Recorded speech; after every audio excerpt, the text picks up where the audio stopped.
โชคชะตาพัดพาให้เราเหินห่างทุ่งกุลาฟ้าแจ้งจังป่านาทามน้ำท่าบ่มีบ่อยากลาไกลน้องคงพอเข้าใจดีหัวใจจนดวงนี้หักพักดีเจ้าหลายสำใดอยู่ลาป่าไหนหัวใจอายยังคงมันหากมีเวลาหรือ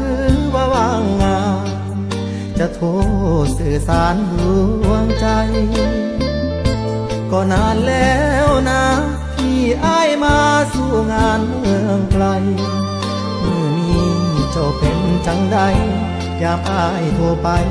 บ่รับสายกันข่าวความเจริญเดินทางฮอดหมู่บ้านเฮานาทามบ่มีคือเก่าจากนาข้าวเปลี่ยนเป็นโรงงาน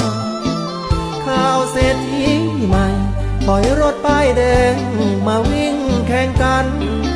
น้องสาวโทรมาเมื่อวานบอกว่าเจ้านั้นควงใครหลายนากลับทุ่งกุลาทวงฝันในวันฟ้ามนสัญญาของคนจนวันนี้คงเสื่อมราคาได้ยินพินแค้นลายผู้ปาลานดังแววแผ่วมาฟังแล้วคนใจไร้ค่ากับทุ่งกุลาร้องไห้แข่งกัน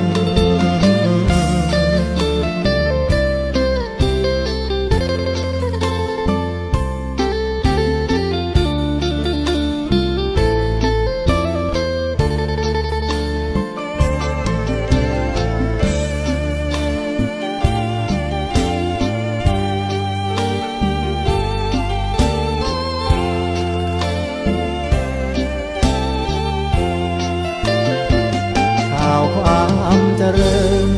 เดินทางฮอดหมู่บ้านเฮานาทามบ่มีคือเก่า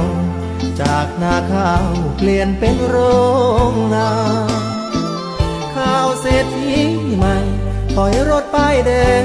มาวิ่งแข่งกันน้องสาวโทรมาเมื่อวาน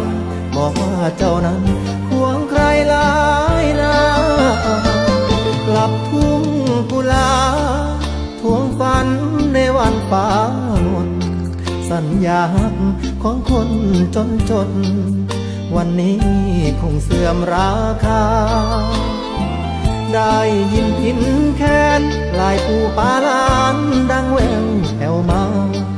ฟังแล้วคนใจไร้ค่ากับทุ่งกุลาร้องไห้